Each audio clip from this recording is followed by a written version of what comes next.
It's Friday, 16th of February, and this is your Capital Economics Weekly Briefing. David Wilder here. Coming up, we'll be hearing about financial stability risks. But first, Neil Shearing's with me for our regular post-mortem of the week gone by and a look ahead to the big macro market themes for the coming week. Hi, Neil. How's it going? Hi, David. Let's talk about recession. It's been in the headlines in the UK and Japan over the past day or so after their GDP data releases. What do we make of all of this? Are the world's major economies all heading for recession? Is this a UK-Japan story? What's going on? Well, look, I think the big picture here is that we need a better definition of recession. So what's happened, of course, is that Japan has recorded 2 successive quarters of falling GDP in Q3 and Q4. The UK, over the past weeks, reported the same. So both meet the technical definition of being in recession, which is to say 2 successive quarters of falling output. However, if you look at what's happening in both economies, I think it's a stretch to say that either are in recession. In the case of Japan, we know that the preliminary GDP data are prone to revision, and some of the indicators that officials look at when they're actually calling a recession have actually started to pick up. The Tankan, for example, has picked up in recent months. And in the UK, unemployment's been falling, and there are still 800,000 vacancies in the economy. I think it's difficult to call that an economy that is in recession. Conversely, if you look across the channel to the Eurozone, that just about avoided a recession on this technical definition of 2 successive quarters. But if you look at what's happening in Germany, and we'll have more to say on this in a major piece of research coming over the next week or so, real signs of structural decline in parts of Germany's economy that we think will continue for several quarters to come. So my big takeaway from the past week is that economists should stop thinking about recession as being 2 successive quarters of falling GDP, get a bit behind the numbers. And actually, once you do that, I think you start to get at the nub of some of the issues facing these economies. Yeah, let's stick on that, the nub of these issues. There's been a lot of focus on the UK being in a technical recession, but also on this data showing falling per capita GDP. What is the debate around that data, and what does that tell us about the state of the UK economy? Yes, you're right. The economy being in recession is a gift for headline writers, of course. But actually, dig deeper, and you're absolutely correct that the big issue is that UK GDP has been flatlining. The economy's been flatlining. And if you look at GDP per capita, so GDP per head, that's now fallen for 7 successive quarters. So to the average Brit, things feel pretty grim. Even if they've kept their job and the economy's stayed out of recession, living standards have taken a big hit, and it feels pretty grim in the real economy. If you look at what's happened to, for example, to household consumption over the past couple of quarters, it's fallen in Q3 and Q4. So British households in particular are feeling the squeeze. Now, what's behind this fall in GDP per capita, which, by the way, the 7 successive quarters is the longest decline in recorded history? It's really about the weakness of productivity growth in the UK economy. This is the central challenge. And this is, I think, the big challenge facing the government. Of course, the government in the UK has pledged to grow the economy. The main message I take from the data over the past week, and indeed over the past 7 quarters, is manifestly failing to do that. I want to get on to the political economy of the UK and the challenges and choices facing the government and indeed the next government, because we're looking at an election in the coming months. But before we get on to that, I wanted to return to this idea of economic weakness, because the big picture here seems to be US exceptionalism, certainly in terms of what our markets team is focusing on with regard to their work on what's happening with US equities.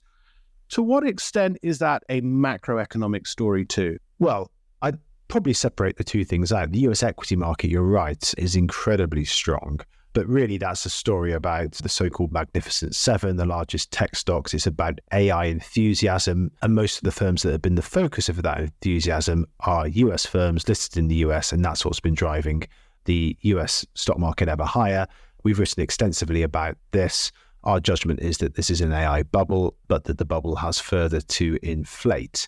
That doesn't mean to say, though, that the US economy isn't exceptional. It is exceptional. If you look at the GDP performance of the US economy, it is streets ahead of what we've seen in the UK and in the Eurozone, and for that matter, Japan. Now, why is that? I think part of it is that fiscal policy has been more supportive. I think that if you look at the stimulus that was put in place during the pandemic, it was an order of magnitude larger in the US. The US, of course, is a net energy exporter, so it wasn't hit in any way near the same way as Europe was by the increase in energy prices following Russia's invasion of Ukraine. And on the supply side, because the economy has been run a bit hotter in the US, we've started to see faster productivity growth. So I would separate out the exceptional performance of the US stock market. That's really an AI story. The bigger issue, I think, is the fact that the macroeconomy has been exceptional in its performance over the past couple of years, certainly when we compare against economies in Europe. I want to go back to what you were saying earlier about the UK economy, these fundamental challenges. You mentioned productivity. That's obviously in part an underinvestment story. We've got elections coming up in the US and the UK in the coming months. Campaigning's basically begun in both countries. We've had analysis out these past couple of days which talks about these tough fiscal choices that the victors in these elections will face, whether it's Biden or Trump or Sunak or Starmer. So we'll have much more to say on these elections in the coming weeks or months. But for now, talk a bit about what awaits the next US president and UK prime minister. Well, I think one point to make from the start is that the economy, I think, is still centrally important to elections, and it's certainly going to be very tough for incumbent governments to win and retain power if the economy is struggling. But of course, in a world where politics has become more polarized, in a world where culture wars have started to increase, it's perhaps has a little less bearing. We'll wait and see how that plays out over the course of this year. The one thing we can say is there's a big difference, as I said earlier, between the performance of the US economy and, for example, the UK economy over the past couple of years. If you gave the UK government the US economy, they would bite your hand off in terms of economic performance. They would absolutely bite your hand off for that kind of performance. So the US economy is doing much better than the UK economy.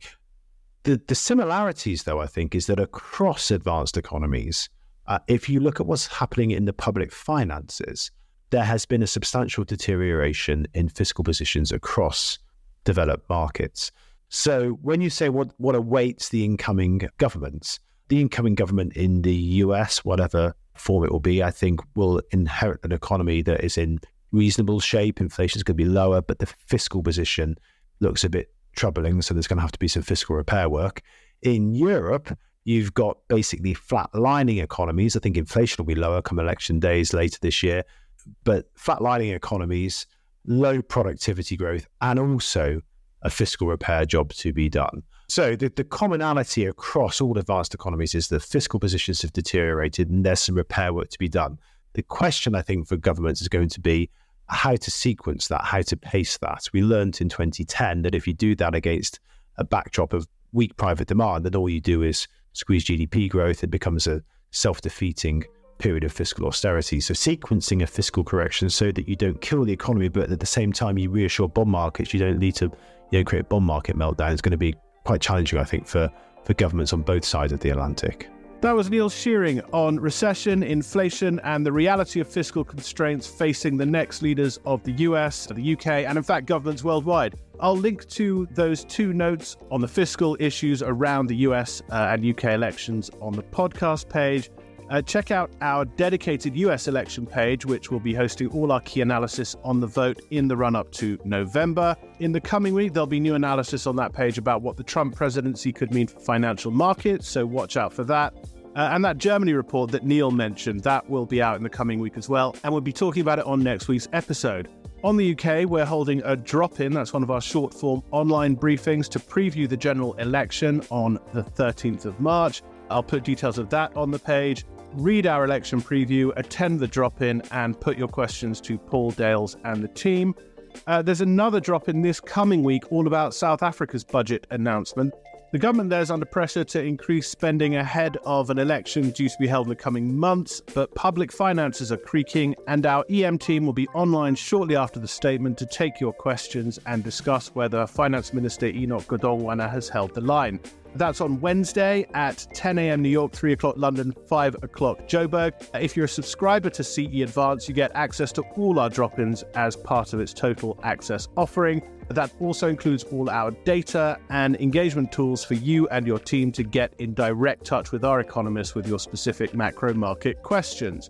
Now, back to Paul Dales. He's our Chief UK Economist, and he's just completed new analysis all about the risks to global financial stability. In that zero-rate world of the before times, doomsayers warned that raising rates would trigger the mother of all systemic crises.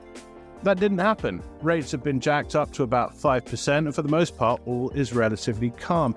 Does that mean the global economy's dodged a bullet?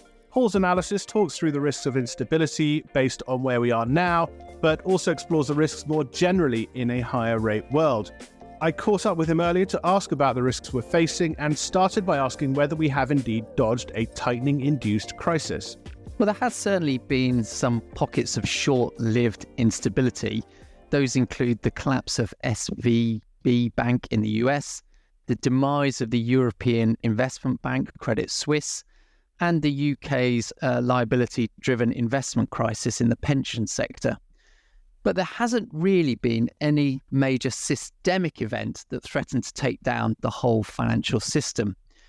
It's probably too soon to sound the all clear on this, but I suspect with interest rate cuts on the horizon, policymakers are feeling a little bit more relaxed that they haven't exposed some really big financial imbalances. You've just completed this analysis which talks about financial stability risks in a world of higher rates. It follows on from work we did last year on R star, on this structural increase in interest rates post-pandemic. Now, obviously, there was a scramble for yield when rates were at zero pre-pandemic, and we saw all manner of asset prices being inflated, didn't we? I mean, when rates looking ahead are now at, say, 3, 4, or 5%, does that sort of speculative behavior go away? To some extent, yes, I think it does. After all, in a higher interest rate environment, investors won't feel the need to take such big risks in order to secure yield. And I think this is particularly important in those systemically significant areas like housing and credit, which rely very much on debt. But this doesn't necessarily mean there won't be any excessive behaviour. It might just show up in different places in different forms. So, for example, we think there are some risks building in the equity market at the moment in relation to the rapid rise in equity prices driven by investor enthusiasm over artificial intelligence. Now, this might mean that the next big financial event is something similar to the dot-com crash in the equity markets in the early 2000s, rather than the housing crash in the global financial crisis later the same decade. But I suppose of some comfort is that if that were the case, then equity prices aren't as systemically important as the housing market. Let's get into the theory. I'm wary of getting too far into the weeds on this, but it does seem at the heart of your analysis is this concept of a capital R double star, so not lowercase r double star. What is capital R double star, and how does it help us understand the relationship between financial stability and interest rates?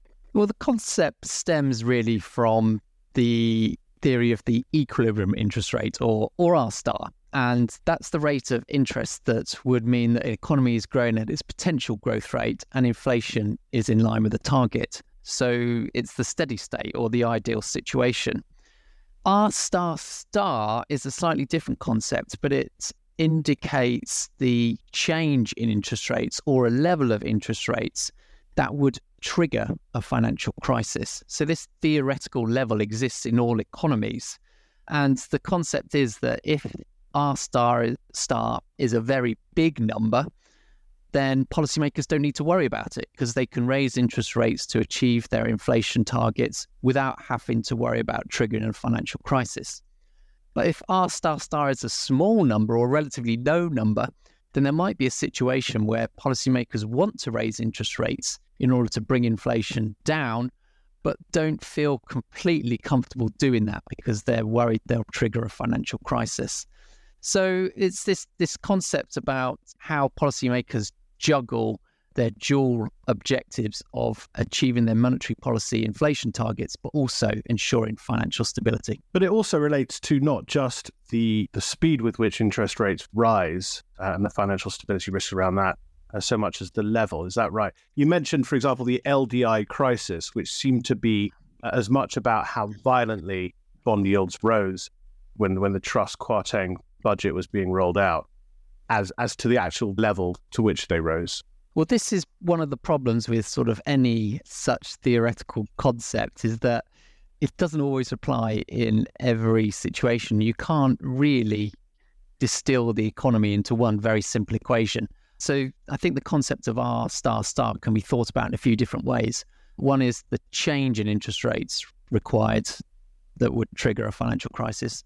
Another is the level of interest rates that would be required. But you're right, that doesn't tackle the speed of the change or the speed of the increases, which was crucially important for the liability-driven investment situation. And it also doesn't tackle at all how long you expect to wait before there is a financial event. It's not necessarily the case that once interest rates move up very quickly, the financial event happens immediately. There's been instances in the past where it's taken some years for imbalances to cause problems. So it's a useful concept, but it's not always brilliant in practice, and we need to think about the practical applications of it. I'd like to hear a bit more about these choices that face policymakers in a higher rate world. Talk a bit about how central banks calibrate interest rate settings to meet their mandates while making sure that nothing breaks. The way most central banks do it is by using what they call the separation principle, where they use their monetary policy tools, mostly interest rates, but also quantitative easing or tightening, to achieve their inflation target, and then use macroprudential tools such as limits on loan-to-value ratios or counter-cyclical buffers for the banking sector to achieve their financial stability targets. So in an ideal world, there's no sort of conflict. In reality, I think that there are occasions when the separation isn't quite so clear, and there are periods when perhaps central bankers don't want to raise interest rates quite as far as they would otherwise because of concerns over financial stability. Or actually it works the other way as well, where there might be periods where central bankers are already worried about existing imbalances and they want to keep interest rates a little bit higher than otherwise and accepting that inflation will be lower because they want to try and prevent those balances from building up further. So these are the realities that central banks are going to have to always deal with, and those realities aren't going to go away even as we move into a higher interest rate era. Paul Dales there on financial stability risks in a higher rate world.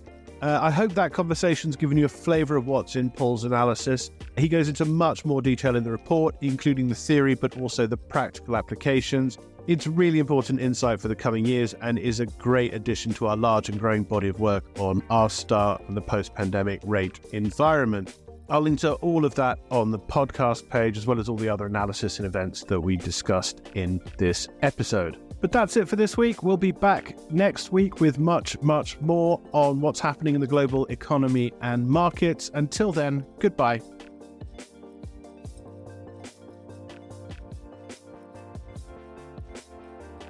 Whilst this podcast is provided with all reasonable skill and care, it comprises the subjective views of our economists.